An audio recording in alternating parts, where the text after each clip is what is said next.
Grandma Dorothy, please, you have to look in the bridal suite closet before the ceremony starts.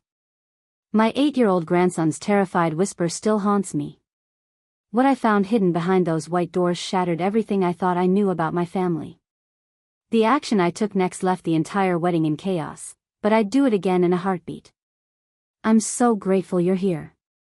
Please follow my story until the very end, and comment the city you're watching from so I can see how far this truth has traveled. I never imagined my daughter Caroline's wedding day would be the day my world fell apart. At 70 years old, I thought I'd seen every kind of family drama life could throw at me. My late husband Thomas had passed 3 years ago after a brief battle with pneumonia, and I'd spent those lonely years helping my son Nathan raise his boy, little Oliver, after his divorce from Jessica. But nothing, absolutely nothing, could have prepared me for what was about to unfold at the Grandview Plaza Hotel in Maple Ridge that crisp September afternoon. The morning started beautifully, almost too beautifully in retrospect. Caroline looked absolutely radiant in her ivory silk gown. Her fiancé James was a nervous wreck in the best possible way, constantly checking his pocket for the rings, and the hotel's grand crystal ballroom on the 7th floor was decorated like something straight out of a magazine spread. White peonies and garden roses everywhere, champagne towers already positioned near the entrance, and a string quartet from the Maple Ridge Conservatory practicing Pachelbel's canon softly in the corner. The September sun streamed through the floor-to-ceiling windows, casting golden light across the polished marble floors. Everything was perfect. Too perfect, as I would soon discover. I was dressed in my emerald green mother of the bride dress, an elegant tea-length number that Caroline had helped me pick out 6 months ago at Bella's Bridal Boutique in downtown Maple Ridge. The dress had cost more than I'd wanted to spend, but Caroline had insisted, saying her mother deserved to look stunning. I'd felt beautiful when I put it on that morning, special even. Now I realize it was probably the last moment of pure joy I'd feel that day. I had been bustling around since 6 a.m., making sure every detail was exactly as Caroline had envisioned.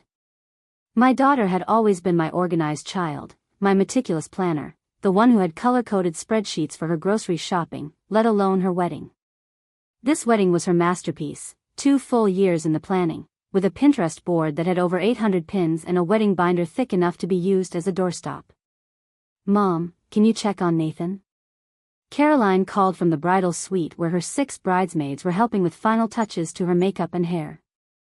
Her voice carried that particular edge that brides get on their wedding day, that mixture of excitement and barely contained anxiety. Make sure he's got the ring secured and he's not sweating through his tuxedo. You know how nervous he gets at big events, especially since the divorce. I smiled and nodded, blowing her a kiss. You look absolutely stunning, sweetheart. Your father would be so proud. Her eyes misted up for just a moment before one of the bridesmaids quickly intervened with a tissue. No crying yet. We just finished your makeup.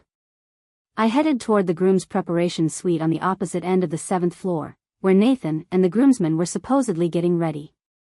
The Grandview Plaza was one of those old, elegant hotels that had been renovated to maintain its 1920s charm while adding modern amenities.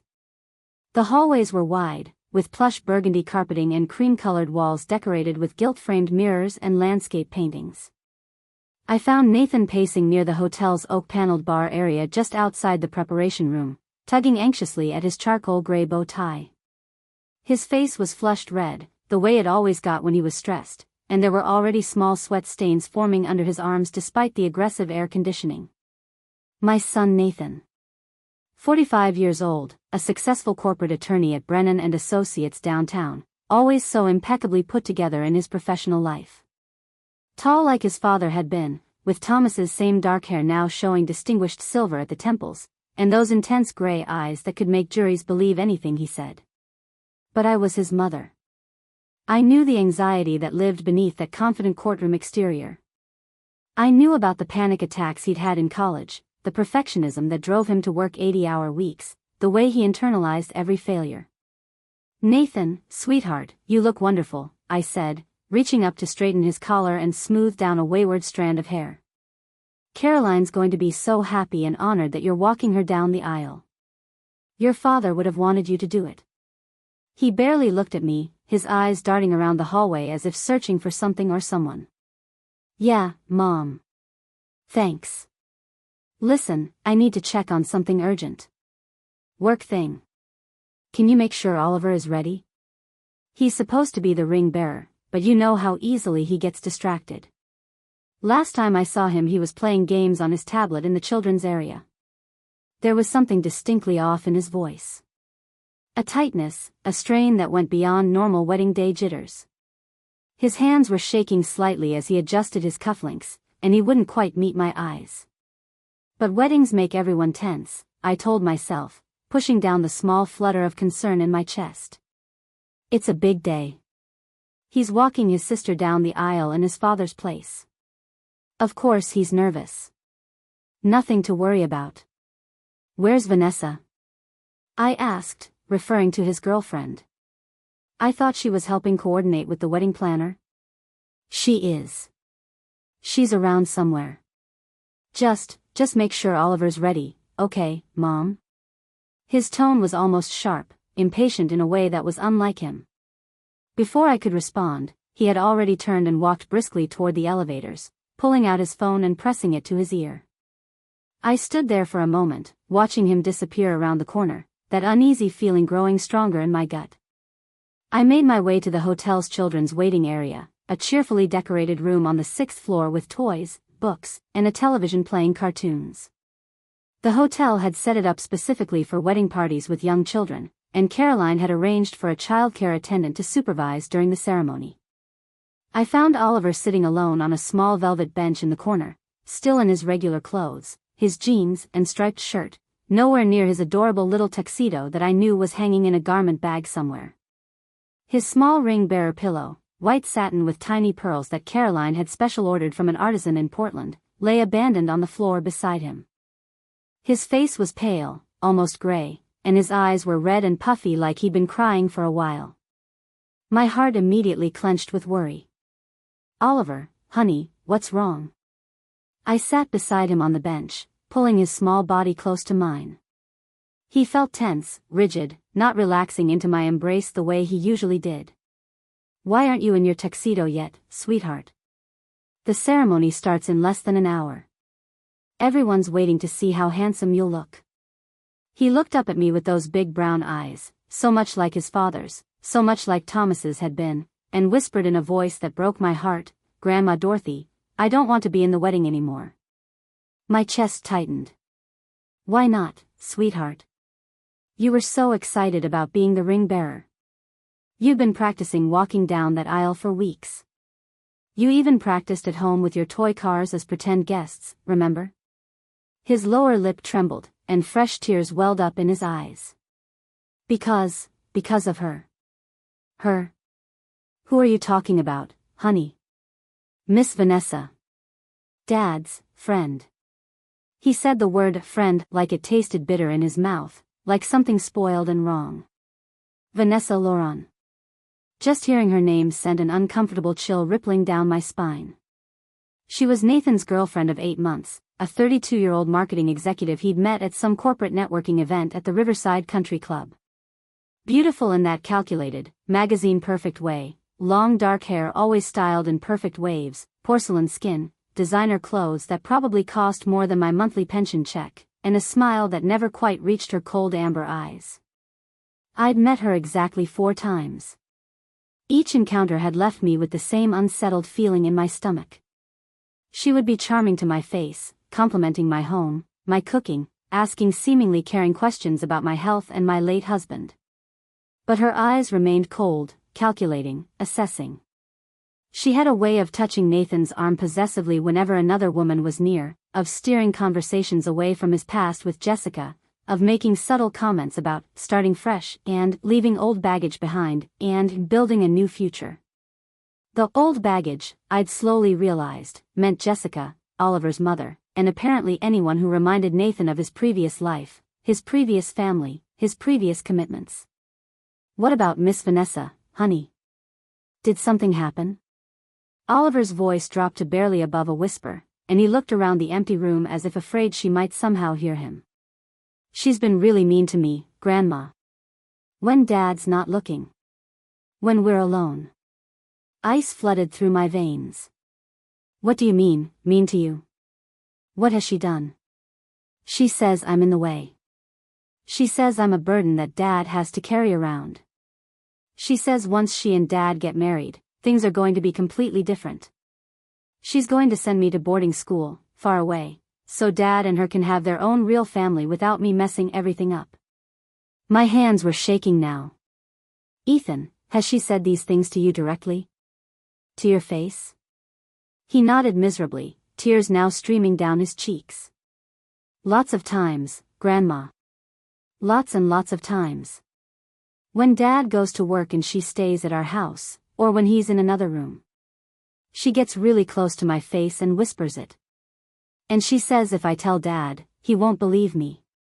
She says he'll choose her over me every single time because she makes him happy and successful, and I just remind him of his biggest mistake. The biggest mistake. His marriage to Jessica. His son. I pulled Oliver tighter into my arms, feeling rage building in my chest like a fire spreading through dry grass. How dare this woman terrorize a child? How dare she use her position in Nathan's life, his vulnerability after his divorce, to threaten and psychologically abuse my grandson? Oliver, listen to me very carefully, I said, forcing my voice to remain steady even though I wanted to scream. Your father loves you more than anything else in this entire world. You are not a mistake. You are not a burden. You are not in anyone's way. You are precious and loved and wanted. But Grandma, he pulled back slightly, his voice urgent and frightened, there's something else. Something really, really bad. My pulse quickened. What is it, sweetheart? You can tell me anything. He looked around nervously, checking the doorway, then leaned in close. This morning, really early, I was looking for my ring-bearer pillow. I thought maybe I left it in the bridal suite yesterday during the rehearsal dinner. So I went up there to check, even though I wasn't supposed to. And what happened? The door was open just a little bit, just a crack. I heard voices inside.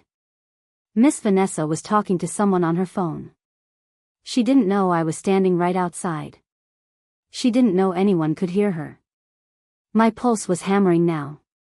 What did she say, Oliver? She was laughing, Grandma. Not a nice laugh. A mean laugh. She said. He paused, struggling to remember the exact words, his small face scrunched up with concentration and fear. She said the wedding was the perfect cover. That nobody would suspect anything today because everyone's too busy and distracted with Aunt Caroline's big day. And she said once she gets what she needs from the old lady, she and Dad can finally move forward with their real plans. The old lady.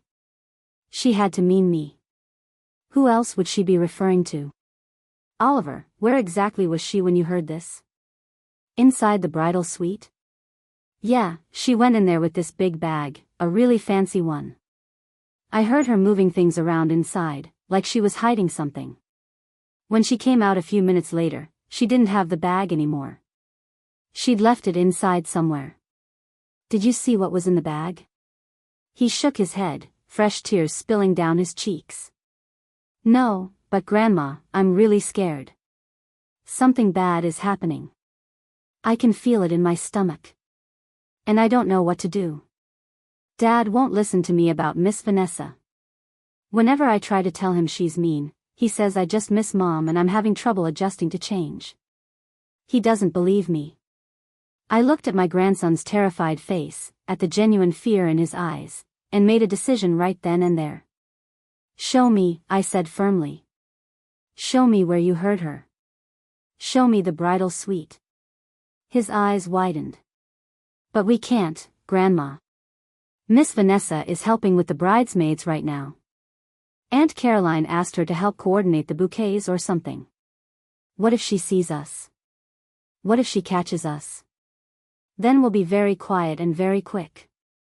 Come on, sweetheart. I need you to be brave for me. We moved through the hotel corridors like secret agents, Oliver's small hand gripped tightly in mine. My mind was racing with possibilities, none of them good. What could Vanessa possibly be hiding in Caroline's bridal suite closet? And why today, of all days? What did she mean about getting something from the old lady before moving forward with plans? The bridal suite was located on the third floor of the Grandview Plaza, a luxurious corner room with views of Maple Ridge's downtown skyline and the Cascade Mountains in the distance. Caroline had rented it for the entire day and night, planning to return there after the reception for one final night before leaving for her honeymoon in Hawaii the next morning.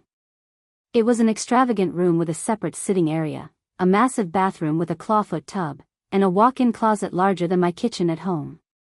When we reached the hallway outside the suite, I could hear voices and laughter filtering through the heavy wooden door. The bridesmaids, Caroline, the hairstylist, the makeup artist, and apparently Vanessa, all chattering excitedly about last-minute details and taking photos. "We can't go in there now," I whispered to Oliver, my heart sinking. "There are too many people." "There's another way," he whispered back, tugging on my hand. "There's a connecting door through the sitting room next door. Aunt Caroline showed me yesterday during the rehearsal. It's like a secret passage. It goes right to the closet area without going through the main room where everyone is." Smart, observant boy. We slipped into the adjacent sitting room, a smaller suite that the hotel used for overflow guests or as a quiet space during events. It was temporarily empty, silent except for the muffled sounds of celebration from next door. My heart was pounding so hard I could hear it in my ears as we approached the connecting door. Oliver had been right, there was indeed a door here, probably designed decades ago when the hotel was built to allow these luxury suites to be combined for larger parties. It was unlocked. The door opened silently into a small alcove with coat hooks and a storage bench, leading directly into the walk-in closet of the bridal suite. I could hear Caroline's voice clearly from the main room, just on the other side of the closet. "Vanessa, thank you so much for helping coordinate the bouquets with the florist. You've been such a lifesaver today. I know you must be busy too." Vanessa's smooth, cultured voice replied, dripping with false warmth that made my skin crawl. "Of course, Caroline. We're practically family now, aren't we? Nathan and I are so serious. I just want everything to be absolutely perfect for you and James. This is your special day." The sweetness in her tone made me want to gag, especially knowing what Oliver had just told me about her cruel threats and psychological abuse. This was the voice of a predator wearing a mask of kindness. The walk-in closet was massive, befitting a luxury bridal suite. It was lined with built-in shelving and hanging rods. Caroline's wedding dress accessories were carefully arranged everywhere, her veil on a special stand, her pearl earrings in a velvet box, backup shoes in case her feet hurt, 6 bridesmaid gowns hanging in color-coordinated order, various bags and boxes containing emergency supplies, sewing kits, stain remover, extra makeup, aspirin, breath mints, basically everything anyone could possibly need. Oliver pointed with a trembling finger to the back corner, where several garment bags hung on a rod. "Behind there, Grandma. That's where I saw her go. That's where she was hiding stuff." I moved the garment bags aside as carefully as possible, trying not to make any noise that would alert the people in the next room. At first, I saw nothing unusual. Just more wedding paraphernalia, shoe boxes stacked neatly, a portable steamer for wrinkles, a storage container with ribbons and decorations. Then I noticed it, partially hidden behind a stack of gift boxes and a large hat box. A designer overnight bag. Expensive cognac-colored leather with gold hardware, the kind that screams money. It didn't belong to Caroline, I knew all of her luggage. She had matching floral suitcases for her honeymoon, which were already loaded in James's car downstairs. I recognized this bag immediately. Vanessa had carried it when she'd visited my house just last month, making an ostentatious point of mentioning that it was a limited edition Hermès piece that cost more than most people's monthly salary. She'd set it on my kitchen counter with such casual arrogance, as if needing everyone to know exactly how expensive her possessions were. My hands were trembling as I reached for the gold zipper. "Grandma Dorothy, are you sure?" Oliver whispered frantically, watching the doorway. "What if she comes in? What if she catches us?" "Stay right by that door and watch for me," I whispered back. "If anyone comes toward this closet, you make a noise to warn me, okay?" He nodded, positioning himself where he could peek around the corner into the main suite. The zipper opened smoothly, and I peered inside the expensive leather bag. What I saw made my blood run completely cold, ice flooding through every vein in my body. Documents. Folders and folders full of documents. Legal papers, official-looking forms with embossed seals, bank statements, photocopies of identification. On top was a manila folder labeled in neat handwriting, Estate Planning, Thomas Richard Hartwell. My late husband's full name. My breath caught in my throat. Inside were copies of Thomas's last will and testament, property deeds for our family home on Sycamore Street, bank statements from accounts I'd thought were private, investment records from his retirement portfolio, even copies of the life insurance policies that had paid out after his death. Some of the pages had handwritten notes in the margins in Vanessa's distinctive looping script, highlighting specific assets and dollar amounts with neat little stars and exclamation marks. Beneath that was another folder that made my hands shake even harder, Dorothy and Hartwell, complete financial summary. My full name. My private information. Inside was everything. Copies of my personal banking information from Maple Ridge Community Bank, my social security card, photocopies of both sides of my credit cards, detailed statements from my retirement accounts at Fidelity, records of Thomas's life insurance payout, documentation of my monthly pension payments, even copies of my medical insurance cards and prescription records. Someone had been meticulously tracking every single cent I had, every asset, every income source. The level of detail was terrifying. There were handwritten calculations in the margins, adding up my total net worth, estimating the value of my home, projecting my life expectancy based on actuarial tables. But it was the third folder that made me actually gasp out loud, a sound I quickly stifled with my hand over my mouth. Power of attorney, Dorothy and Hartwell, was written across the top in official legal letterhead from Brennan and Associates, Nathan's law firm. Inside was a complete, notarized power of attorney document, giving Nathan full and comprehensive control over all of my financial affairs, my medical decisions, my property rights, my banking, my investments, everything. It granted him the authority to make any decision regarding my life without my input or consent. It was dated 3 weeks ago, September 15th. I had never signed this document. I had never even heard about it. Nathan had never mentioned anything remotely like this to me. But there, at the bottom of the official form, was what looked exactly like my signature. Perfect. Too perfect. A forgery, but an excellent one. My hands were shaking so badly now that I could barely hold the papers. I pulled out another document beneath it, this one even more horrifying. A deed transfer for my house, the home at 847 Sycamore Street where Thomas and I had lived for 40 years, where we'd raised Nathan and Caroline, where I'd nursed Thomas through his final illness, where every room held precious memories. According to this legal document, I had voluntarily transferred full ownership of the property to Nathan completely free and clear, no money exchanged, on September 22nd. Just 2 weeks ago. Another forgery. Another document I'd never signed, never seen, never authorized. My house. My home. According to these papers, it wasn't even mine anymore. And beneath all of this documentation was perhaps the most chilling item in the entire bag, several pages of printed email exchanges between Vanessa Laurent and someone identified in the emails as R. Laurent, presumably a relative. I read through them with growing horror. The timeline is perfect. Once we get the POA filed and the deed transfer recorded at the county office, we can begin liquidating the assets. The wedding provides the ideal distraction, everyone focused on the bride, nobody paying attention to boring legal paperwork. What about the old woman? What if she notices and tries to interfere before everything is finalized? She won't. I've been managing her medications carefully.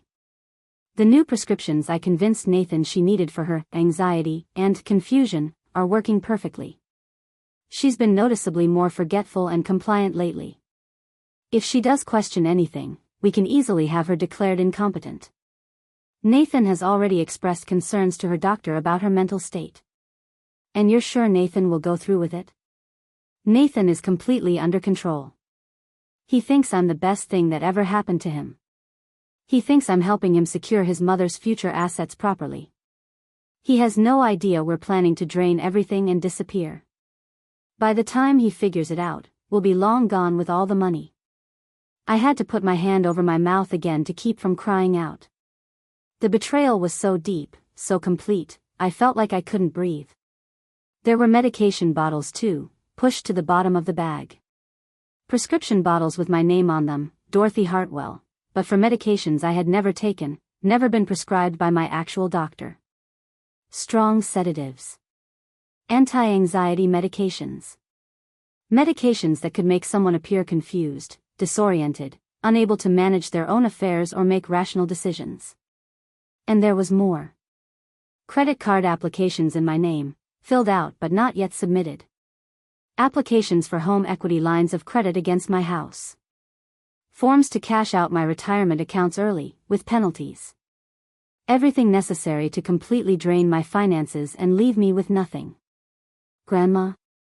Oliver's frightened whisper snapped me back to reality. Someone's coming. I can hear footsteps. My training as a mother kicked in despite my shock. I quickly pulled out my phone with trembling hands and started photographing everything, every document, every page, every email, every medication bottle. My hands were barely steady enough to hold the phone, but I forced myself to be thorough. This was evidence. This was proof. I photographed the forged power of attorney, the deed transfer, the email exchanges, the financial summaries, the medications, everything. Then I carefully zipped the bag back up, repositioned the garment bags exactly as they'd been, and grabbed Oliver's hand just as I heard Vanessa's voice getting much closer. I just need to grab something from the closet real quick. I left my phone charger in there earlier. We slipped back through the connecting door with literally seconds to spare, my heart hammering so violently I thought it might explode. We closed the door silently behind us just as I heard Vanessa enter the closet area in the next room. We stood frozen in the sitting room, barely breathing, listening to her move around in the closet. I heard the sound of a zipper. She was checking her bag, making sure everything was still there. Then her voice, muffled but audible, "Yes, everything's still secure. No, nobody's been in here. The ceremony starts in 45 minutes. After that, we proceed exactly as planned." She was on her phone, talking to her accomplice, confirming their scheme. We waited until we heard her leave, then counted to 60 before finally allowing ourselves to breathe normally again. I looked down at Oliver, whose face was pale and frightened, and realized he'd just helped me uncover something monumentally evil. We made it out into the hotel corridor, which was now bustling with early arriving wedding guests making their way to the ballroom on the 7th floor. I pulled Oliver into a quiet alcove near the elevators, my mind reeling. "Oliver, honey," I knelt down to his level, trying to keep my voice steady even though I wanted to scream, cry, and rage all at once. "You may have just saved Grandma from something very, very terrible. That woman in there, she's trying to steal everything I own. She's trying to take my house, my money, everything your Grandpa Thomas and I worked our whole lives to build."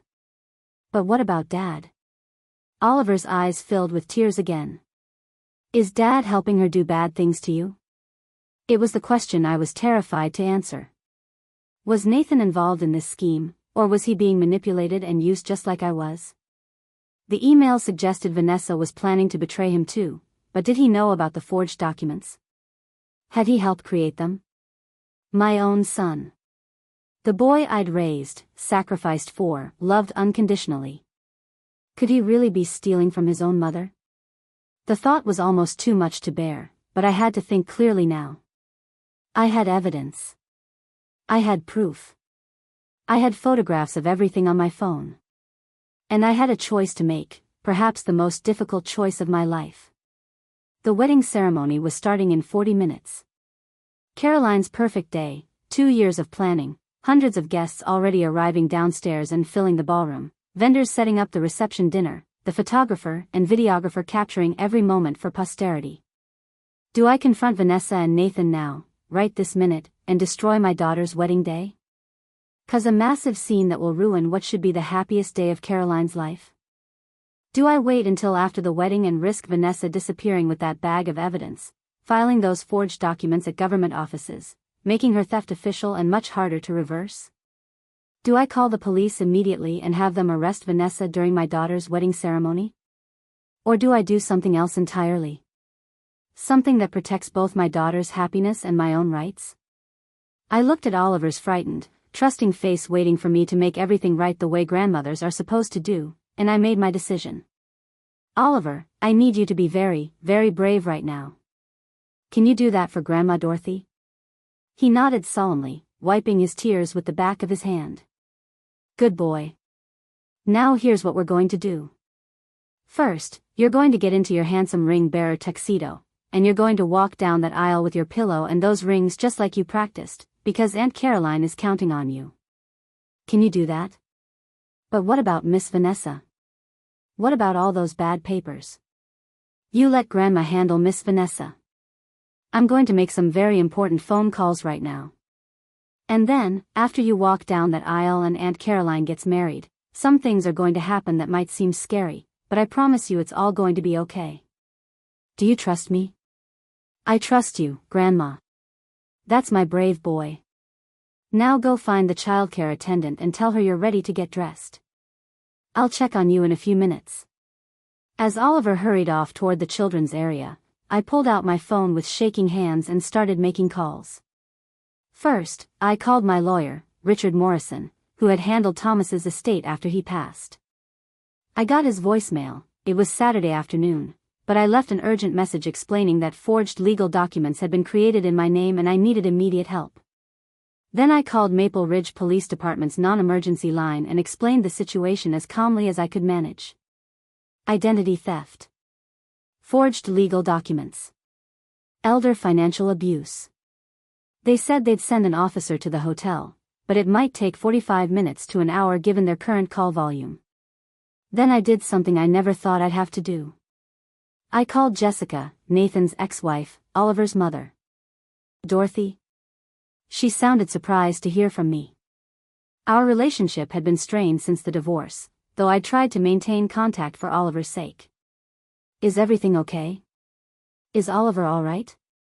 Jessica, I need you to listen to me very carefully. Oliver is fine, but there's a serious situation developing. I need you to come to the Grandview Plaza Hotel right now. Caroline's wedding. I know you weren't invited, but I'm inviting you now. Come to the third-floor sitting room. And Jessica? Bring your lawyer if you can reach them. What's going on? You're scaring me.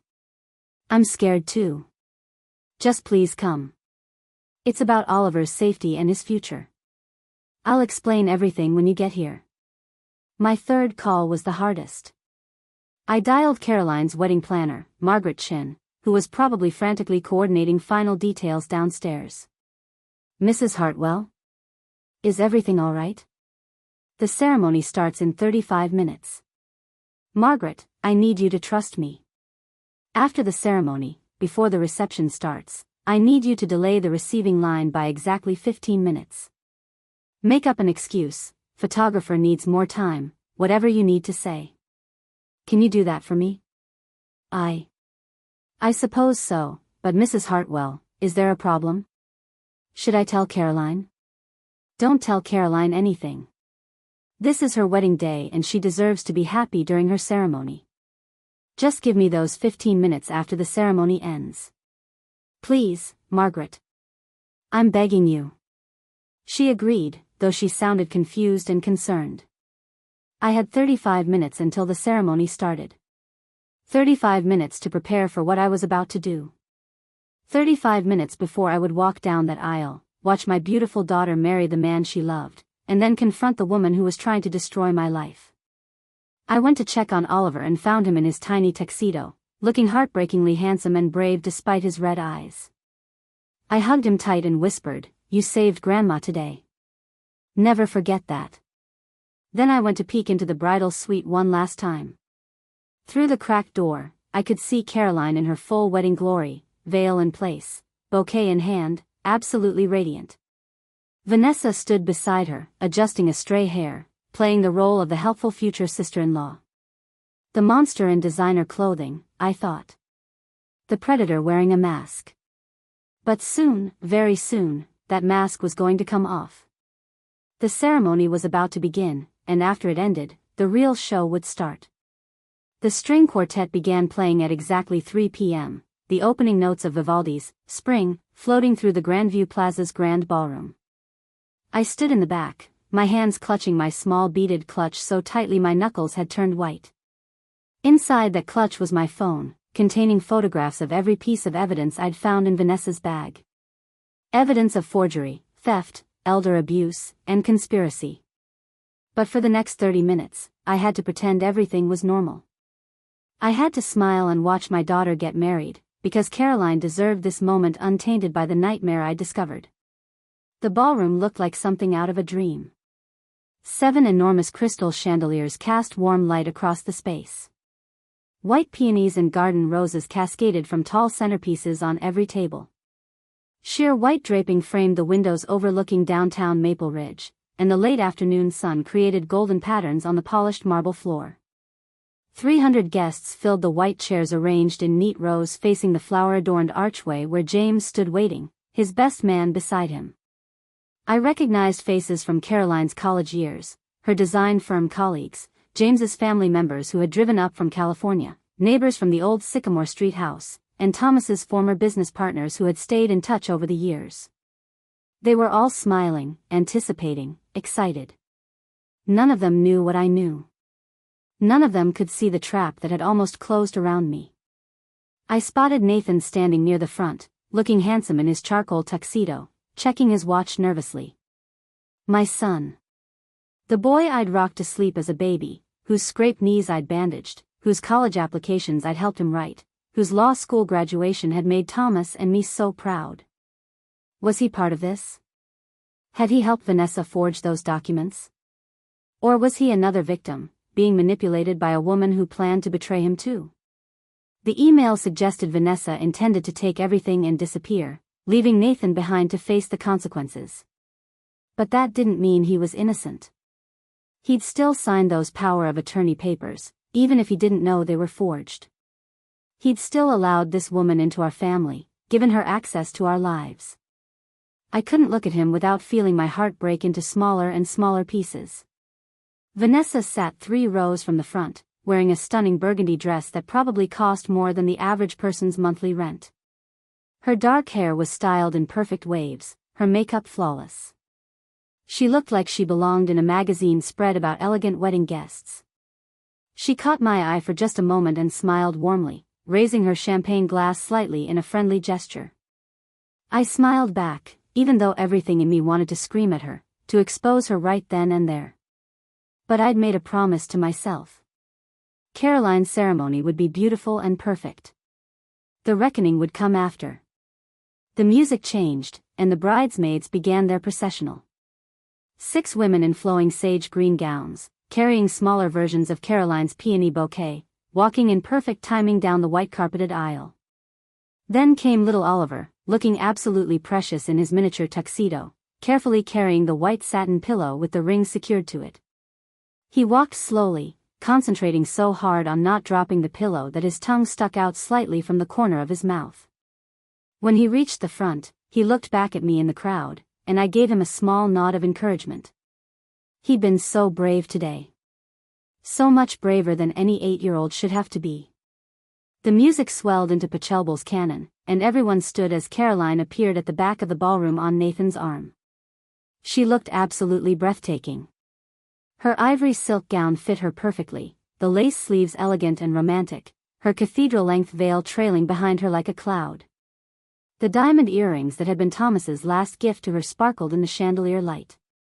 Her face glowed with pure happiness, and I felt tears sting my eyes despite everything else that was happening. This was my baby girl. This was supposed to be one of the happiest days of my life, watching her marry the man she loved. And it was. But it was also the day I discovered that someone had been systematically plotting to steal everything I owned, to leave me destitute and powerless. Nathan walked Caroline down the aisle with careful, measured steps. He looked proud, emotional, like any brother would on his sister's wedding day. When they reached the archway where James stood waiting, the officiant asked the traditional question, "Who gives this woman to be married to this man?" Nathan's voice was clear and strong. "Her family does, with love and blessing." He kissed Caroline's cheek, shook James's hand, and took his seat in the front row beside Vanessa, who immediately linked her arm through his possessively. The ceremony was beautiful. Caroline and James had written their own vows, promising to support each other through all of life's challenges, to be partners in every sense of the word, to build a life filled with love and laughter and adventure. Caroline's voice trembled with emotion as she spoke, and I saw James wipe away tears as he made his promises to her. When the officiant pronounced them husband and wife, the entire ballroom erupted in applause and cheers. Caroline and James kissed, then walked back down the aisle hand in hand, both of them radiating joy. The ceremony had lasted exactly 28 minutes. Now came the part I'd been both dreading and anticipating. As the guests began standing and moving toward the reception area where cocktail hour was being set up, I caught Margaret Chen's eye. The wedding planner nodded slightly, confirming she remembered my request to delay the receiving line by 15 minutes. I made my way quickly through the crowd toward the third-floor sitting room where I'd asked Jessica to meet me. My heart was pounding, my mouth dry. The next hour would determine everything. Jessica was already there when I arrived, and she hadn't come alone. Standing beside her was a tall man in a dark suit carrying a leather briefcase, clearly her lawyer. And sitting on the couch looking nervous was someone I hadn't expected to see, Rachel Morrison, my own lawyer Richard's daughter, who had taken over many of his cases when he'd semi-retired last year. "Mrs. Hartwell," Rachel stood immediately. "I got your voicemail and the situation sounded urgent. My father filled me in on your late husband's estate details. Jessica called me as soon as you contacted her, and we agreed this needed immediate legal attention." "Thank you for coming so quickly," I said, feeling relief wash through me. "And thank you, Jessica, for trusting me enough to come." Jessica looked worried and confused, her blonde hair pulled back in a simple ponytail, wearing jeans and a sweater since she'd clearly rushed here. "Dorothy, what's going on? You sounded terrified on the phone. Is Oliver really okay? And why did you need me to bring David?" She gestured to her lawyer. "Oliver is fine. He's downstairs at the reception.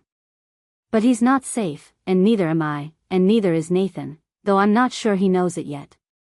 I pulled out my phone with shaking hands. "I need to show you all something. What I found today could send someone to prison." I pulled up the photographs I'd taken in the bridal suite closet and began showing them to the lawyers, explaining everything: Oliver's terrified confession, the conversation he'd overheard, the bag hidden in the closet, the forged power of attorney, the deed transfer, the medications, the emails detailing the entire conspiracy. Jessica's face went pale as I showed her the emails mentioning plans to send Oliver to boarding school. "That monster," she whispered. "That absolute monster. She's been abusing my son." "Psychologically, yes. Threatening him, telling him he's unwanted, that Nathan will choose her over him."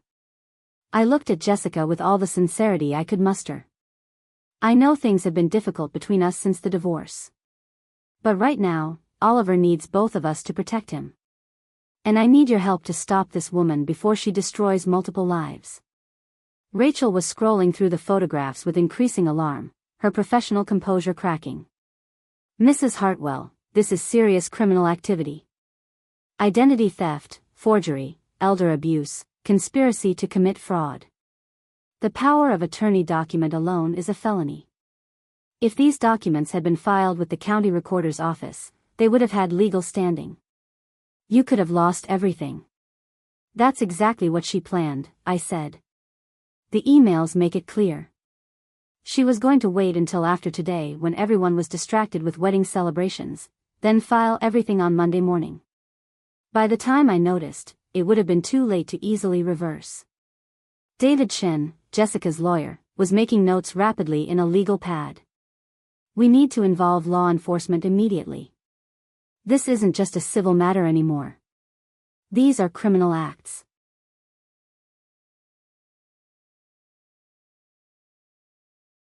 "I already called the police," I said. "They said they'd send an officer, but it might take time. That's why I wanted you all here first. I need legal witnesses to what I'm about to do. Which is? Rachel asked carefully. I'm going to confront her.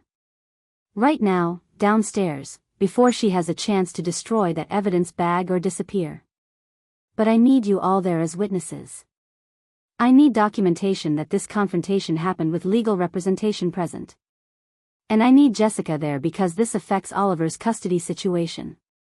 Jessica stood up, her jaw set with determination I remembered from the early days of her marriage to Nathan, when she'd still had fire in her eyes before the relationship began crushing her spirit. Tell me what you need me to do. Just then, my phone buzzed with a text from Margaret Chin, the wedding planner, receiving lines starting in 5 minutes. Caroline asking where you are. We need to move now, I said. The reception is starting. Vanessa will be in the crowd. I need to get to that bridal suite and secure that evidence bag before anything else happens.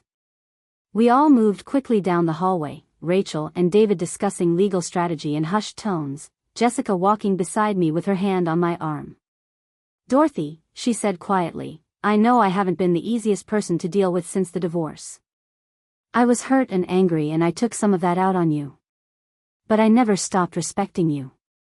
And I'm grateful Oliver has you in his life. He's a remarkable boy, I said, feeling tears threaten again. He's brave and smart and he saved me today. If he hadn't overheard Vanessa's phone call, if he hadn't told me about it, I might have lost everything without ever knowing who was behind it. We reached the 3rd floor and moved quickly toward the bridal suite. The hallway was empty now, everyone downstairs celebrating. I used the master key card Margaret had given me earlier for emergency access to wedding vendor areas.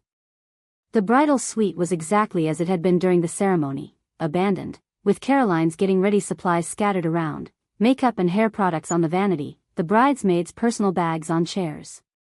We went straight to the walk-in closet. My hands were shaking as I moved the garment bags aside, reached into the back corner, and pulled out Vanessa's expensive leather overnight bag. This is it, I said, setting it on the floor in the center of the closet. This is what she's been hiding. Rachel pulled on a pair of latex gloves she'd apparently brought in her briefcase. Don't touch it directly. We need to preserve any fingerprint evidence. She carefully opened the zipper and began documenting everything inside with her phone camera, taking methodical photographs from multiple angles. David was doing the same, creating his own photographic record. Jessica looked at the forged documents with growing horror.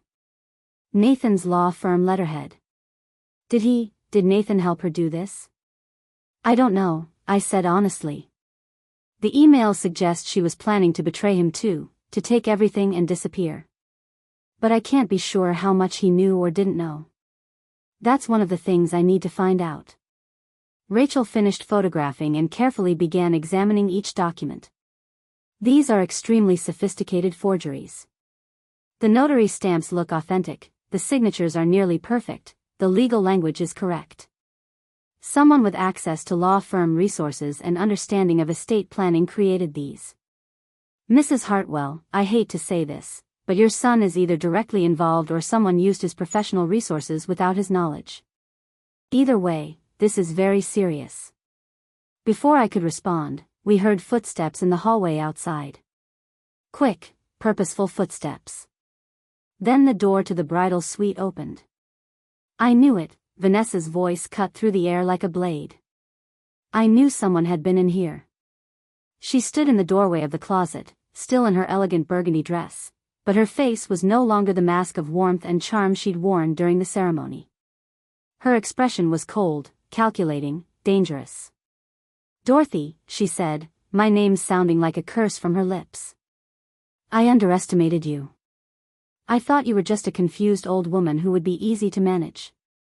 Clearly I was wrong. You're a thief, I said, surprised by how steady my voice sounded. And you've been abusing my grandson. Terrorizing a child. What kind of person does that? The kind of person who recognizes opportunity when she sees it, Vanessa said, stepping into the closet. Her eyes flicked to the lawyers, to Jessica, back to me. You've brought witnesses. How thorough of you. But it won't matter. Those documents are legally sound. I made sure of it. By Monday morning, everything will be filed and official. You'll have no recourse. Those documents are forgeries, Rachel said firmly, standing up to her full height. I'm Mrs. Hartwell's attorney, and I can assure you that criminal charges will be filed within the hour. Identity theft, elder abuse, fraud, conspiracy. You're looking at serious prison time, Ms. Laurent. Vanessa laughed, but it was a harsh, ugly sound. You think I'm afraid of threats? You think I haven't planned for every contingency? Nathan will back me up. He'll say his mother is confused, declining mentally, that she asked him to help manage her affairs and then forgot about it. Who do you think people will believe? A successful lawyer in his prime, or a 70-year-old widow showing signs of dementia? I'm not showing signs of dementia, I said, anger finally breaking through my shock. And you know it. You've been putting medications in my prescriptions to make me seem confused. I found the bottles. Sedatives I never asked for, never needed. Prove it, Vanessa said coldly. Prove any of it. It's your word against mine and Nathan's. And Nathan will do whatever I tell him to do because he's weak and desperate and so grateful that someone like me would be with someone like him. Someone like him? Jessica spoke up, her voice shaking with rage. Nathan is a good man. He's flawed and he made mistakes in our marriage, but he's not a criminal. And he would never deliberately hurt his mother or his son. Vanessa turned her cold gaze on Jessica. Oh, the ex-wife. How predictable. Still carrying a torch for the man who chose me over you. Nathan doesn't want you, Jessica. He doesn't want your mousy little life or your constant neediness. He wants someone ambitious, someone who matches his potential. He wants someone who's using him, Jessica shot back. Someone who's planning to steal from his mother and then abandon him once you've gotten what you want. I read the emails, Vanessa. We all did. You're not planning a future with Nathan. You're planning an exit strategy. For the first time, something like uncertainty flickered across Vanessa's face. You're bluffing. Those emails are private, encrypted. They were in your bag, I said. Printed out, presumably so your accomplice Laurent could review the plans. Not very smart for someone who claims to have thought of every contingency. Vanessa's composure was cracking now. Her face flushed with anger, her hands clenching into fists. Give me that bag. Right now. It's my property. It's evidence in a criminal investigation, Rachel said calmly. And we've already contacted law enforcement. An officer should be arriving any moment now. As if on cue, we heard more footsteps in the hallway, heavier this time. 2 uniformed Maple Ridge police officers appeared in the doorway of the bridal suite, hands resting casually on their duty belts. We got a call about potential identity theft and elder abuse, the taller officer said, looking around at the scene in the closet. Yes, officer, Rachel stepped forward smoothly, already pulling out her business card. I'm Rachel Morrison, attorney representing Mrs. Dorothy Hartwell. We have evidence of multiple felonies committed against my client, including forged legal documents, identity theft, and conspiracy to commit fraud. The evidence is in this bag, and this woman, she gestured to Vanessa, is the primary suspect. The officer's demeanor changed immediately, becoming more alert, more official. Ma'am, the taller one addressed Vanessa, I'm going to need you to step back and keep your hands where I can see them. Vanessa's face went through several emotions in rapid succession, anger, fear, calculation, then finally a mask of confused innocence. Officers, I think there's been a terrible misunderstanding. I'm here for a wedding. I'm dating Mrs. Hartwell's son. We're family. This is all just a confusion. The bag contains forged power of attorney documents, forged property deed transfers, and prescription medications in Mrs. Hartwell's name that were never authorized by her physician, Rachel interrupted calmly, handing the officers her phone showing the photographs. We have documentation of everything. My client discovered this evidence less than 2 hours ago and immediately contacted both legal counsel and law enforcement. The officers examined the photographs, their expressions growing more serious. They asked us all to step out into the main suite area, and then they began the process that I knew from watching countless crime shows on television: securing the evidence, taking statements, calling for backup and detectives. Within 20 minutes, the bridal suite had been transformed into a crime scene, though the officers were trying to be discreet given the wedding reception happening downstairs. Vanessa tried several more times to talk her way out of the situation, her story changing each time, first claiming innocence, then suggesting I had authorized everything and forgotten, then finally attempting to pin everything on Nathan, claiming he'd forced her to help him steal from his own mother. But the emails betrayed her. The medications betrayed her. And ultimately, her own arrogance betrayed her. A detective arrived, Detective Sarah Park, a woman in her 40s with sharp eyes and a no-nonsense manner. She took over the investigation, listening carefully to my statement, examining the evidence, reviewing the photographs that both lawyers had taken.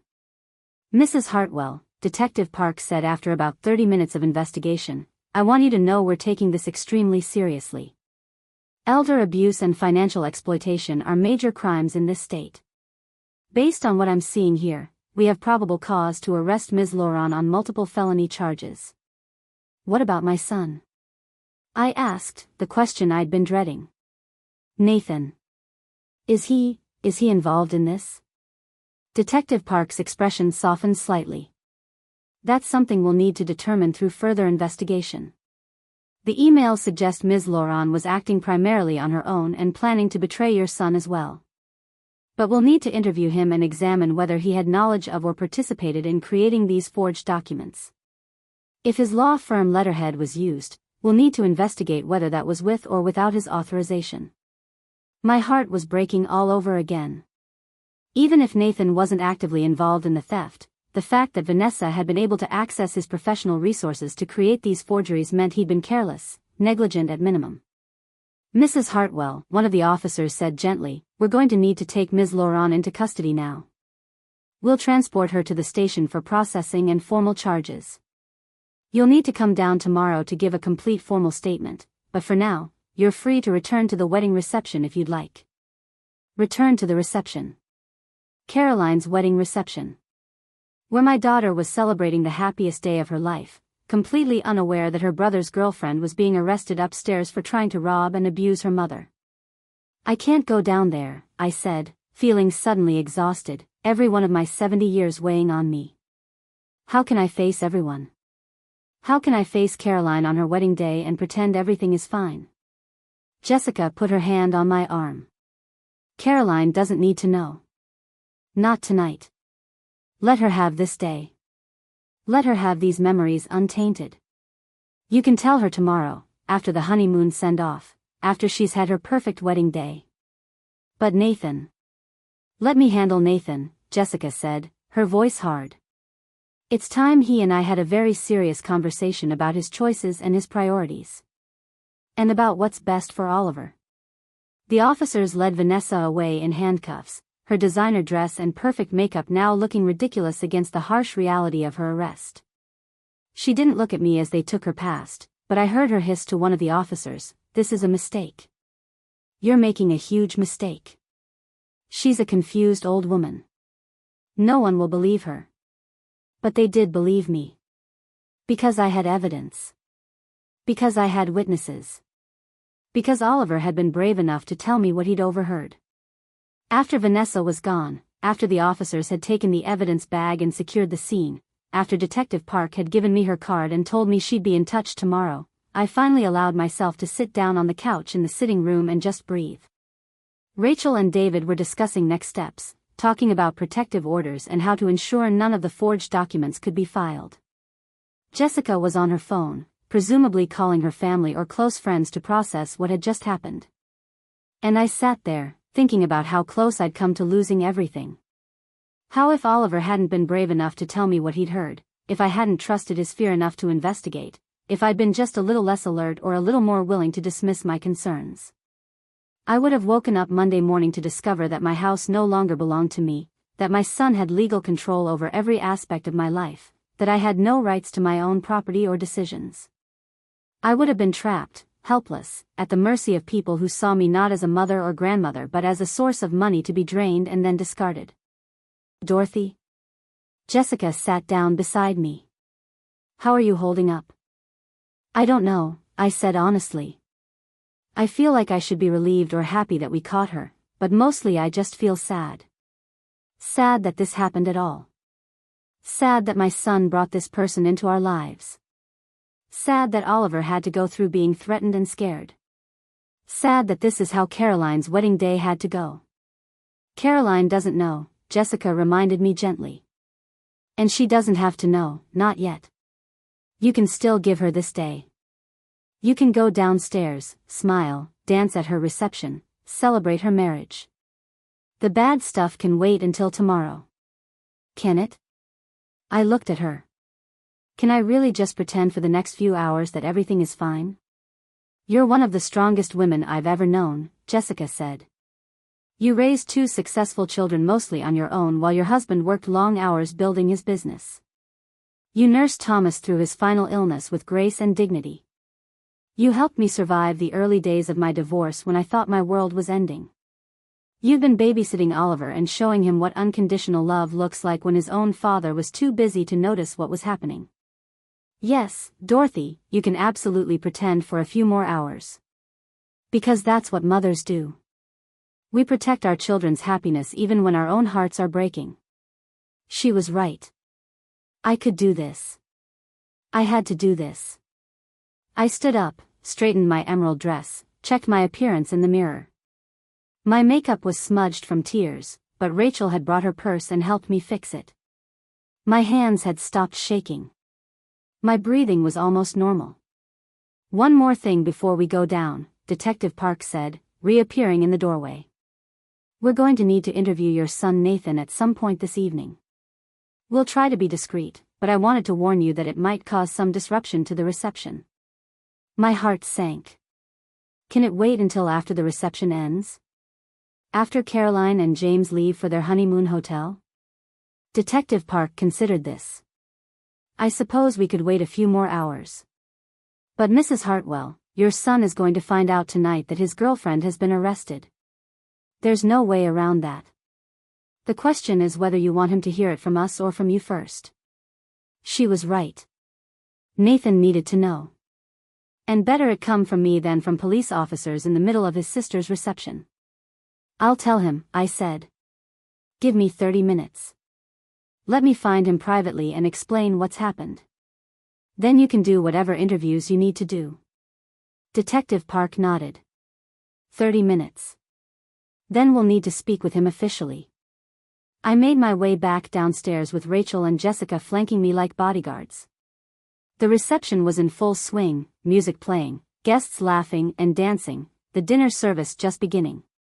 Caroline and James sat at the head table looking radiantly happy, feeding each other bites of salad and laughing at something one of the bridesmaids had said. I saw Nathan across the room, talking with some of James's relatives, a drink in his hand, looking relaxed and content. He had no idea that his girlfriend was currently being processed into the Maple Ridge jail, that his life was about to be turned completely upside down. Oliver spotted me from across the room and came running over, still in his adorable ring-bearer tuxedo. Grandma Dorothy. Did you see me? I didn't drop the rings. I hugged him tight, breathing in his little boy's smell of fancy soap and hair gel. You were absolutely perfect, sweetheart. The best ring-bearer ever. Is Miss Vanessa gone? He whispered into my ear. Are we safe now? Yes, honey. She's gone. You're safe. I'm safe. Everything is going to be okay now. He pulled back and looked at me with those serious brown eyes. Are you going to tell Dad what she did? Yes, I am. Right now, actually. Can you be brave just a little bit longer? He nodded solemnly. I left Oliver with Jessica and made my way across the reception hall toward Nathan. My legs felt like they were made of lead, each step requiring enormous effort. This was my son. My boy. And I was about to shatter his world. Nathan, I said, touching his arm. I need to speak with you privately. Right now. It's urgent. He looked at me with confusion and a bit of annoyance.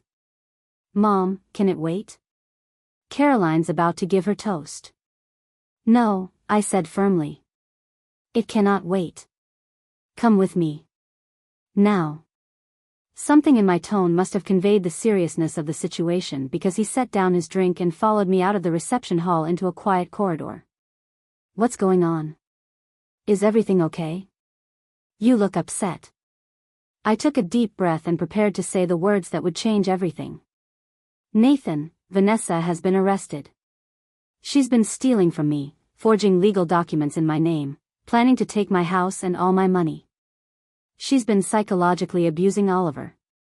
And she was planning to betray you too, to take everything and disappear. He stared at me like I'd just spoken in a foreign language. What? That's... Mom, that's insane. Vanessa wouldn't. She did. I have proof. Documents, emails, medications she was using to make me seem incompetent. Oliver overheard her planning it. We found everything hidden in the bridal suite. The police have her in custody right now, and they need to interview you because some of the forged documents used your law firm's letterhead. The color drained from his face. No. No, this has to be a mistake. It's not a mistake. I'm so sorry, Nathan. But it's real. And the police are waiting to talk to you. He stumbled backward, leaning against the wall, his hand over his mouth. Oh God. Oh my God. Mom, I didn't. I swear I didn't know. I know, I said, wanting to comfort him but unsure if I could. Or at least, I hope I know. The investigation will determine how much you knew or didn't know. But Nathan, she was going to destroy all of us. Me, you, Oliver. She had it all planned out. He slid down the wall until he was sitting on the floor, his head in his hands. How could I be so stupid? How could I not see it? I sat down beside him on the hotel carpet, not caring about my dress. She was good at manipulation. That's what predators do. They find vulnerabilities and exploit them. Oliver, he whispered. She was hurting Oliver and I didn't believe him. He tried to tell me she was mean and I told him he was just having trouble adjusting. Oh God, Mom, what have I done to my son? You can make it right, I said. Starting now. Starting with putting Oliver's safety first, always. We sat there for a few more minutes, Nathan processing the reality of his situation, me finally allowing myself to feel the full weight of everything that had happened. Then Detective Park appeared at the end of the corridor. It was time for Nathan to face the consequences of his choices, whether intentional or not. And Caroline's perfect wedding day would have to end with her brother being questioned by police about his involvement in a plot to defraud their mother. But at least the truth was finally out. At least Oliver was safe. At least I still had my home, my savings, my independence. Sometimes, survival is its own kind of victory. Detective Sarah Park led Nathan into a small conference room on the hotel's second floor that the management had quickly converted into a makeshift interview space. I watched through the partially open door as my son sat down heavily in one of the leather chairs, his face still pale with shock, his hands trembling as he tried to loosen his bow tie. Mrs. Hartwell, Detective Park said to me, "You're welcome to observe, but I need to conduct this interview formally. Your son has the right to have an attorney present if he wishes." Nathan looked up at me, his eyes red. "Do I need a lawyer, Mom? I didn't do anything wrong. I didn't know what Vanessa was doing." Rachel Morrison stepped forward. "Mr. Hartwell, I strongly advise you to have legal representation present during this interview, even if you believe you're innocent. Anything you say can be used in an investigation, and you need someone protecting your interests." "I can't afford another lawyer right now," Nathan said, his voice breaking. "The divorce already drained my savings, and..." "I'll represent you," Jessica said from behind us. Everyone turned to look at her in surprise. "Temporarily, just for this initial interview. David can sit in as well." She gestured to her own lawyer. "You may have been an awful husband, Nathan, but you're still Oliver's father. And if you're truly innocent in this, you deserve protection." Nathan stared at his ex-wife with something like wonder. Jessica, thank you. Don't thank me yet, she said coldly. If I find out you knowingly put our son in danger or deliberately hurt your mother, I'll be the first one demanding prosecution. But if Vanessa manipulated you the way Dorothy believes she did, then you're a victim too, and victims deserve representation. Detective Park nodded approvingly. All right then. Let's begin. I sat in a chair near the back of the room, with Rachel beside me taking notes. Detective Park sat across from Nathan, a digital recorder placed on the table between them. This interview is being recorded, Detective Park began formally. It is Saturday, September 28th, 5:47 p.m. I am Detective Sarah Park with the Maple Ridge Police Department, interviewing Nathan Hartwell regarding case number 2024-8847, concerning identity theft, elder abuse, and fraud. Mr. Hartwell, you have your attorneys present. Jessica Hartwell and David Chen, Jessica confirmed. Thank you. Mr. Hartwell, I need to ask you some questions about your relationship with Vanessa Laurent and your involvement in certain legal documents concerning your mother, Dorothy and Hartwell. Do you understand? Nathan nodded, then said, yes, when Detective Park indicated he needed to speak for the recording. How long have you been in a relationship with Ms. Laurent? 8 months, Nathan said, his voice hoarse. We met at a networking event at the Riverside Country Club in February. She was there representing her marketing firm, and I was there with some colleagues from Brennan and Associates. And what was the nature of your relationship?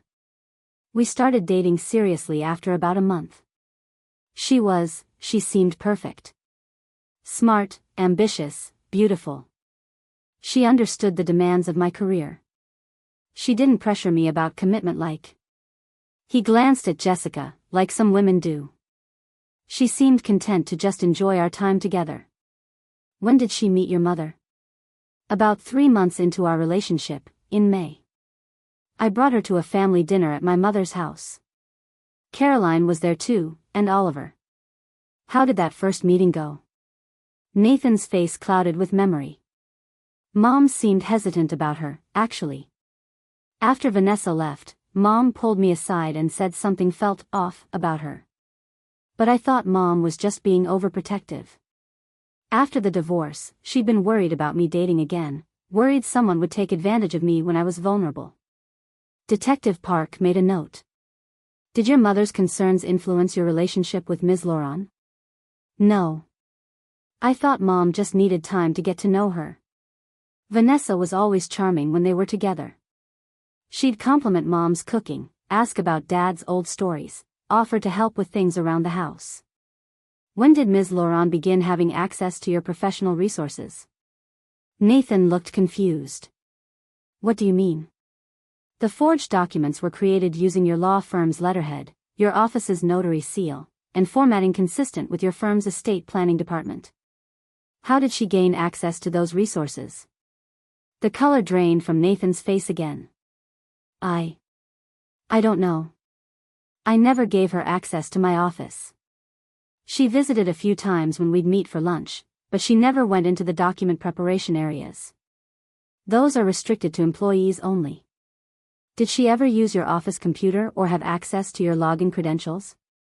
Nathan thought hard, and I could see the moment realization hit him. Once. About 2 months ago.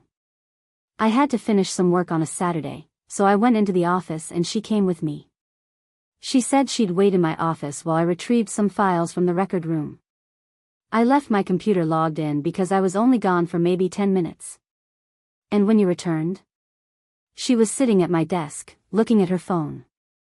She said she'd been bored and was just checking her email. But now. He put his head in his hands. Oh God, she could have accessed anything in those 10 minutes. Client templates, firm letterhead, everything. Detective Park made more notes. Did you ever discuss your mother's financial situation with Ms. Laurent? Only in general terms. She knew Mom owned her house outright and that Dad had left her comfortable with life insurance and retirement savings. But I never shared specific details about account numbers or asset values. Mr. Hartwell, I need to ask you directly, did you create or authorize the creation of power of attorney documents giving you control over your mother's finances? No, Nathan said emphatically. Absolutely not. Mom is completely competent to manage her own affairs. She's sharp as ever. I would never try to take that away from her. Were you aware that Ms. Laurent had been telling your son Oliver that she planned to send him to boarding school and exclude him from your life once you were married? Nathan's face crumpled. Oliver told me Vanessa was sometimes short with him, but she said it was just because they were adjusting to each other. She said he was territorial about my attention and acting out. I believed her because I wanted to believe her. Because admitting she might be cruel to my son would mean admitting I'd failed him again after already failing him with the divorce. I felt my heart break a little watching him.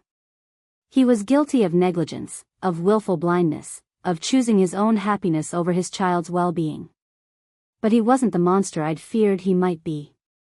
Detective Park continued questioning him for another 40 minutes, going through every interaction with Vanessa, every time she'd been alone with Oliver, every mention of my finances or health. David and Jessica interjected occasionally when questions seemed designed to trap Nathan into self-incrimination, but mostly they let him answer honestly. What emerged was a picture of a man who had been lonely and vulnerable after his divorce, who had been expertly manipulated by a woman who saw him as a means to an end. Vanessa had studied him, learned his weaknesses, exploited his guilt about the failed marriage and his desperate desire to prove he could be successful at a relationship. Mr. Hartwell, Detective Park said finally, based on this interview, I don't believe you were an active participant in the fraud scheme. However, your negligence created the opportunity for Ms. Laurent to commit these crimes. You gave her access to your office, you failed to monitor your professional resources, and you dismissed clear warning signs from both your mother and your son. Those failures will need to be addressed, though likely through civil channels rather than criminal ones. Nathan nodded miserably. What happens now? We'll continue investigating. We'll need to examine your office computer forensically to confirm the timeline of when those documents were created and accessed. We'll interview your colleagues at the law firm to determine if anyone saw Ms. Laurent in restricted areas.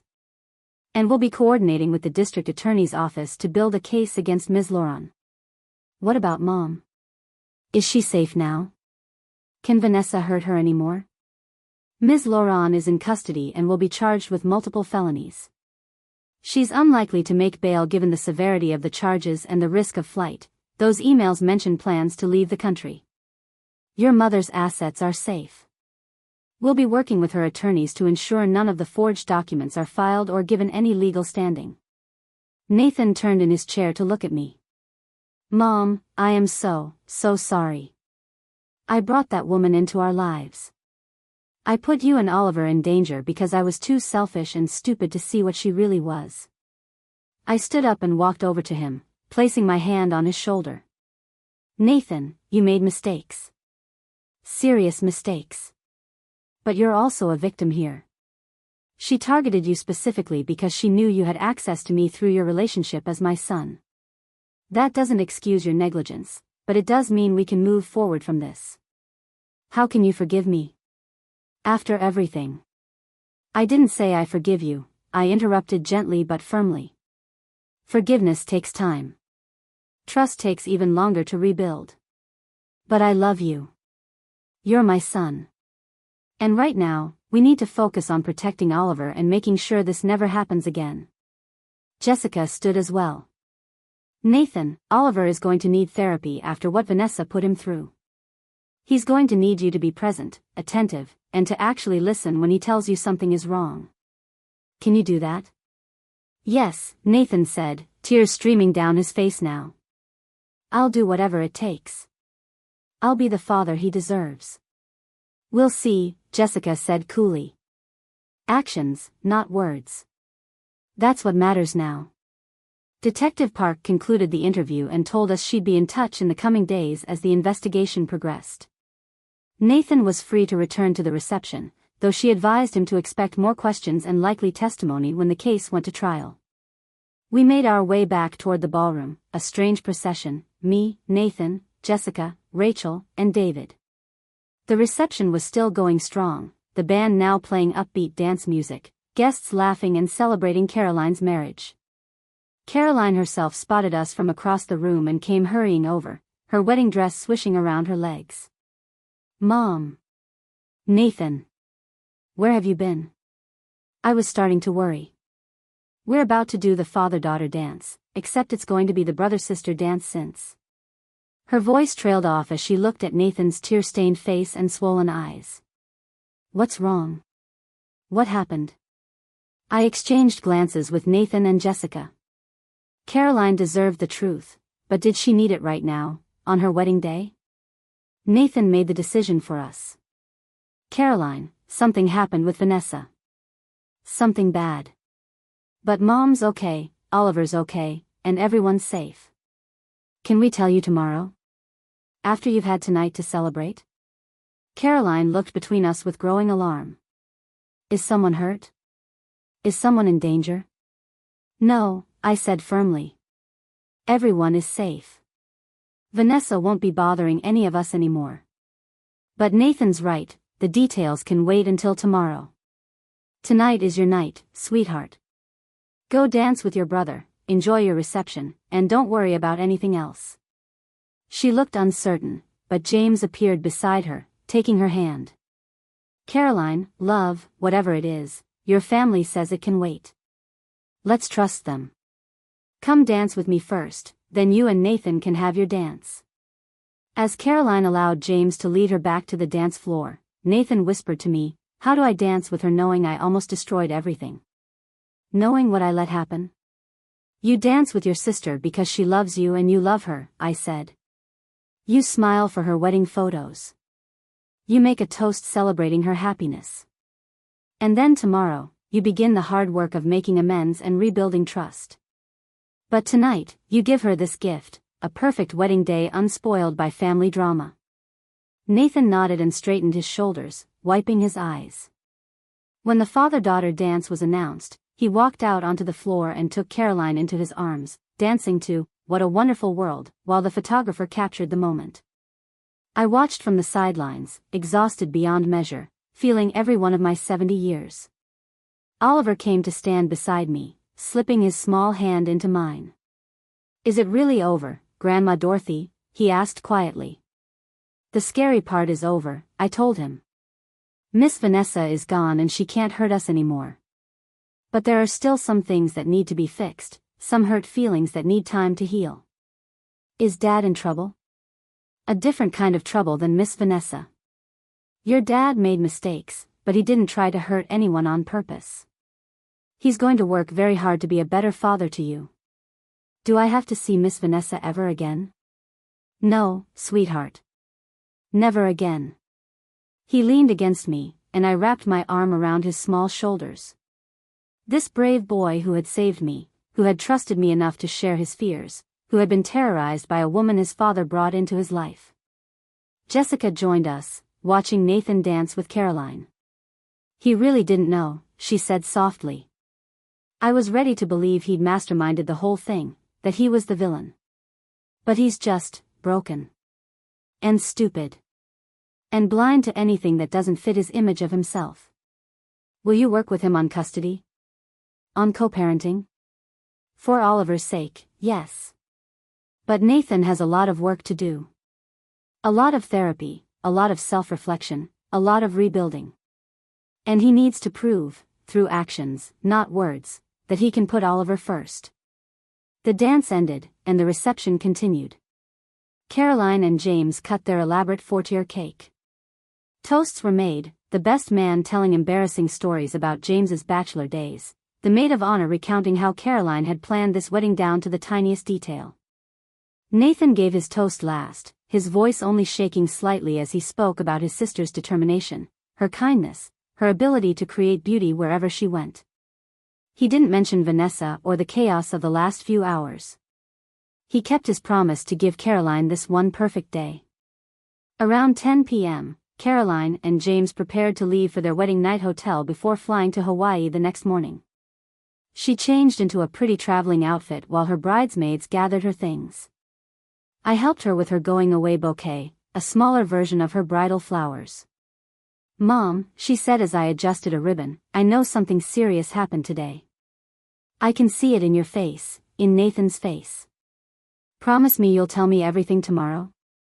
I promise, I said. But Caroline, I need you to promise me something too. Promise me you'll enjoy tonight. Promise me you'll have a wonderful honeymoon. This thing with Nathan and Vanessa, it's resolved. The danger is past. When you come back, we'll sit down and I'll explain everything, but I don't want you spending your honeymoon worrying about us. She studied my face for a long moment, then nodded. Okay. But Mom, if you need anything while I'm gone, anything at all, you call me. I don't care if I'm on a beach in Maui. You call. I will, sweetheart. Now go. Your husband is waiting, and you have a whole beautiful life ahead of you. I hugged her tight, breathing in the scent of her perfume and hairspray, memorizing this moment of her and her happiness. As Caroline and James ran through a tunnel of sparklers held by their guests, getting into the decorated car that would take them to their hotel, I felt the full weight of the day finally crash down on me. The ballroom was emptying now, guests trickling out, vendors beginning the cleanup process. Nathan stood alone near the bar, staring at nothing. Oliver had fallen asleep on a couch in the lobby, still in his little tuxedo. Jessica sat beside him, stroking his hair. Rachel approached me with a folder. Mrs. Hartwell, I've prepared some preliminary paperwork. First thing Monday morning, we'll file protective orders preventing any of those forged documents from being recorded. We'll also be contacting your bank and financial institutions to alert them to the fraud attempt and ensure your accounts are secure. Thank you, Rachel. What do I owe you for all this? Let's discuss fees later. Right now, you need to go home and rest. You've been through a traumatic experience. I don't know if I can sleep in my house tonight, I admitted. Knowing that Vanessa had keys, that she'd been in my space, going through my things. Stay with me, Jessica offered, overhearing. I have a guest room. Bring Oliver home with us, let him sleep in his own bed, and you take the guest room. In the morning, we can arrange for a locksmith to change all your locks. I accepted gratefully, too exhausted to argue or maintain my independence. Nathan approached us hesitantly. Can I come too? Not to stay, just to put Oliver to bed? To apologize to him? Jessica looked at me, and I nodded. He deserves an apology from his father, I said.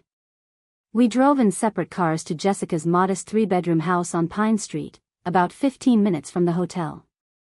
Oliver woke briefly when we carried him inside, confused about where he was. You're at Mom's house, Nathan said softly. Let's get you into your pajamas and into bed, buddy. I watched from the doorway as Nathan helped Oliver change, his movements careful and gentle.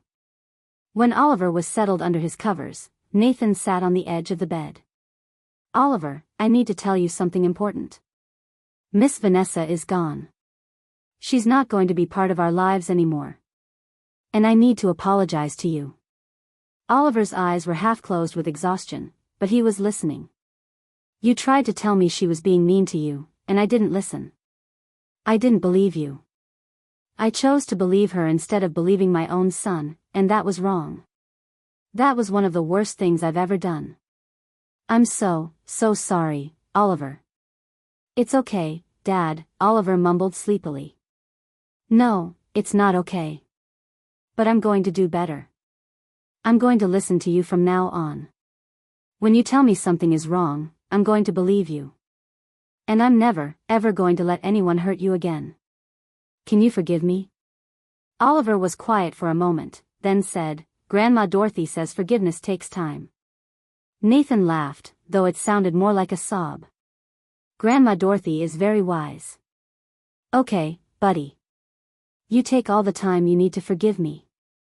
I'll wait. But I want you to know I love you more than anything in this whole world. I love you too, Dad.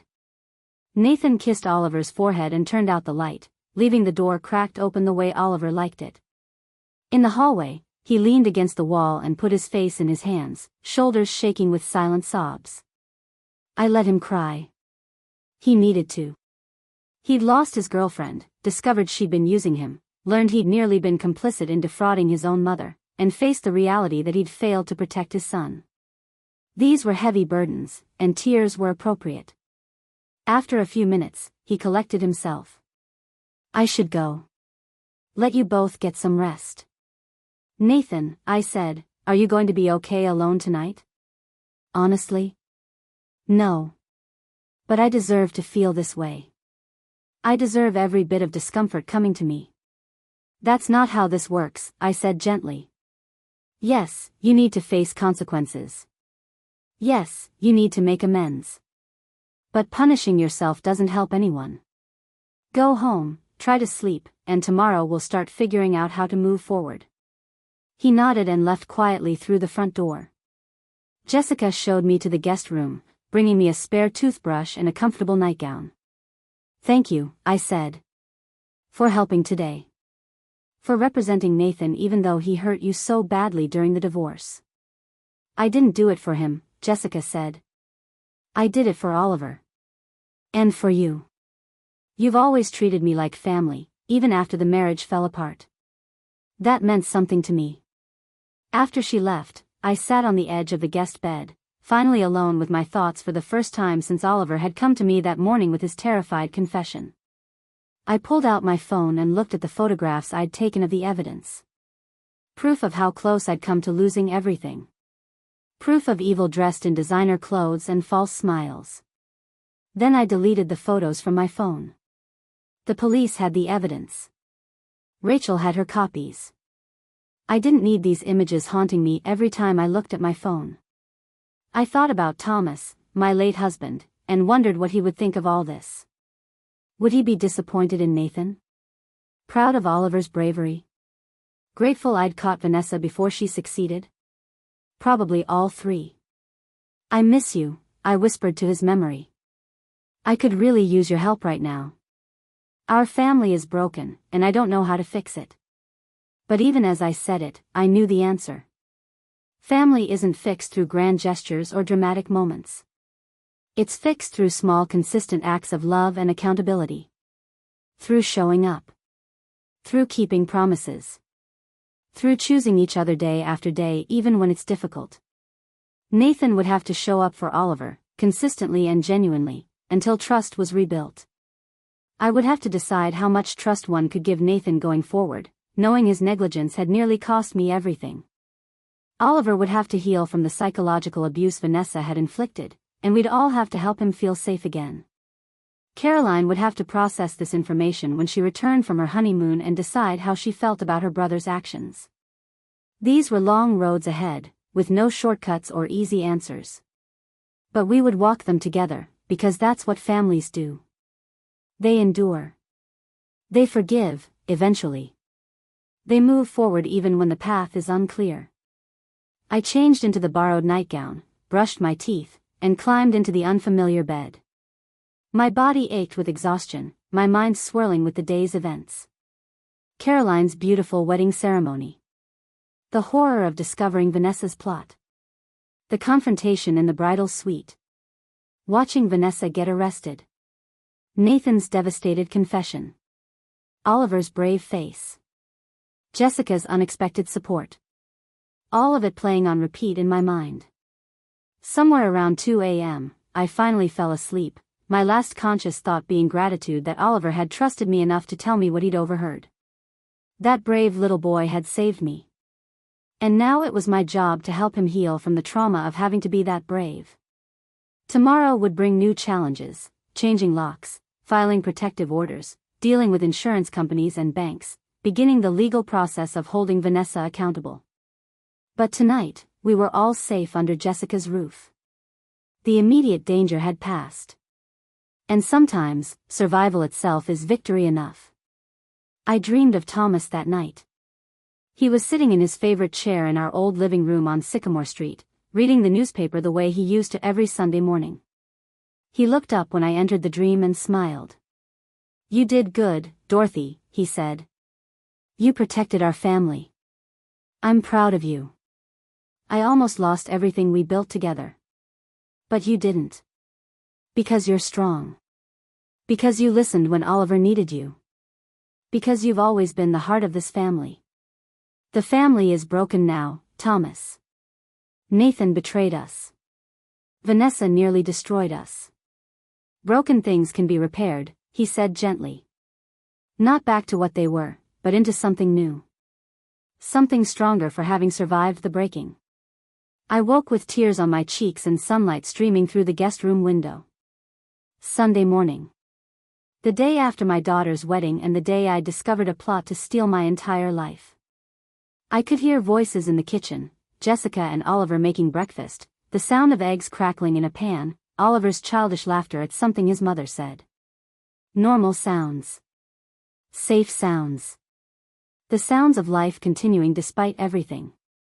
I got dressed in yesterday's clothes and went to join them, ready to face whatever came next. Because I was Dorothy and Hartwell. I'd survived losing my husband, raising children alone, financial struggles, and now an attempt to steal everything I owned.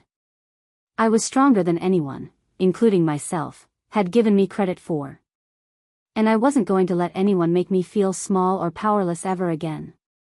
3 months later, I stood in the Maple Ridge courthouse watching Vanessa Laurent being sentenced. She looked different now, no designer clothes, no perfect makeup, just an orange jumpsuit and the hollow eyes of someone whose carefully constructed lies had finally caught up with her. The judge's voice was stern as he read the charges: identity theft, elder abuse, forgery, conspiracy to commit fraud.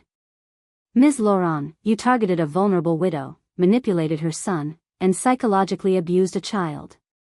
This court takes such predatory behavior seriously.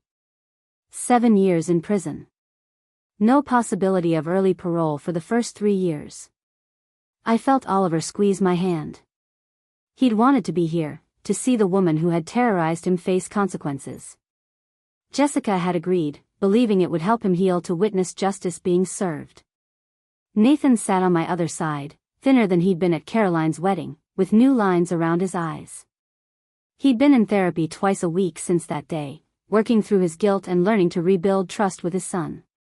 The investigation had cleared him of criminal wrongdoing, but his law firm had issued a formal reprimand for his negligence in protecting firm resources.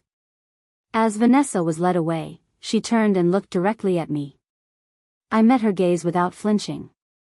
She'd tried to break me, to steal everything Thomas and I had built, to leave me powerless and alone. She'd failed. After the sentencing, we gathered outside the courthouse. Caroline and James had returned from their honeymoon 2 weeks after the wedding, and I'd kept my promise to tell her everything. She'd been devastated by Nathan's negligence but had chosen to focus on healing rather than blame. Mom, Caroline said, linking her arm through mine, James and I have been talking. We want you to move in with us. We have that extra bedroom, and after everything that happened, we don't want you living alone. That's very sweet, honey, but I'm staying in my house. It's my home. I'm not letting what Vanessa tried to do drive me out of the place I built a life with your father. But are you sure you'll feel safe there? I changed all the locks. I installed a security system. And more importantly, I refuse to live in fear. She doesn't get to take my home from me, not even emotionally. Rachel Morrison approached with final paperwork. Mrs. Hartwell, all the protective orders are permanent now. Your assets are completely secure. And I have some good news. We were able to trace the accomplice, Laurent, from the emails. It was Vanessa's brother, Robert. He's facing charges in Oregon for his role in the conspiracy. Good, I said firmly. They both deserve to face consequences. Nathan cleared his throat nervously. Mom, can we talk? Just for a minute? We walked a short distance from the group. Nathan looked at me with eyes that had learned humility the hard way. I've been working with a therapist who specializes in family reconciliation, he said. She says I need to accept that you may never fully trust me again. That I broke something fundamental between us. You did, I said honestly. You were careless with your son's safety and with my well-being. You chose to believe a predator over the people who loved you. I know. And I'm not asking for immediate forgiveness. But I am asking for a chance to prove, over time, that I can be the son and father you both deserve. Oliver needs stability. He needs to know his father will protect him. Then show him. Not with words, but with consistent action. Be present. Listen when he speaks. Choose his well-being over your own convenience. Every single time. I will. I promise.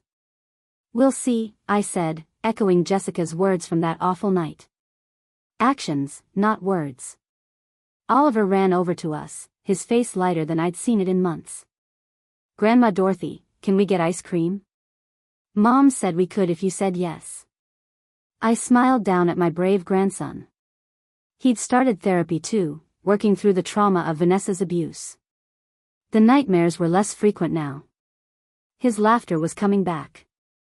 Ice cream sounds perfect. We all went together, me, Nathan, Jessica, Oliver, Caroline, and James. An odd collection of broken and healing relationships, but family nonetheless. As we sat in the ice cream parlor, Oliver between his parents who were learning to co-parent respectfully, I thought about everything that had happened since that September morning when Oliver had begged me to look in the bridal suite closet. I'd almost lost everything. My home, my savings, my independence, my dignity.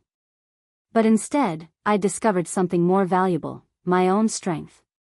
The courage to investigate when something felt wrong. The determination to protect not just myself but my grandson. The resilience to face my own son's failures without destroying our relationship entirely. Grandma, Oliver said, chocolate ice cream on his chin, my therapist says I'm a hero because I saved you. You absolutely are a hero, I told him. The bravest boy I know. She also says that families can heal from bad things if everyone works together. Is our family healing? I looked around the table at these imperfect people I loved.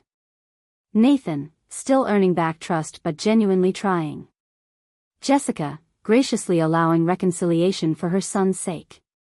Caroline, supporting everyone while building her new marriage. And Oliver, resilient and hopeful despite everything he'd endured. Yes, sweetheart, I said. Our family is healing. It takes time, and some scars will always be there. But we're healing together. That night, I returned to my house on Sycamore Street. The locks were new, the security system armed, but it was still my home. Still filled with memories of Thomas, of raising children, of building a life. I made myself tea and sat in the living room, looking at family photos on the mantel. Thomas would be proud of how I'd handled everything. Proud that I'd been strong. Proud that I'd protected our grandson. My phone buzzed with a text from Oliver. Good night, Grandma Dorothy. I love you. You're my hero too. I smiled and texted back, I love you more. Sweet dreams, brave boy. At 70 years old, I'd learned that survival sometimes looks like victory. That protecting the people you love is worth any risk. That even when family disappoints you, healing is possible if everyone is willing to do the work. Vanessa had tried to make me feel powerless and small. Instead, she'd reminded me just how strong I really was. And I would never forget that strength again.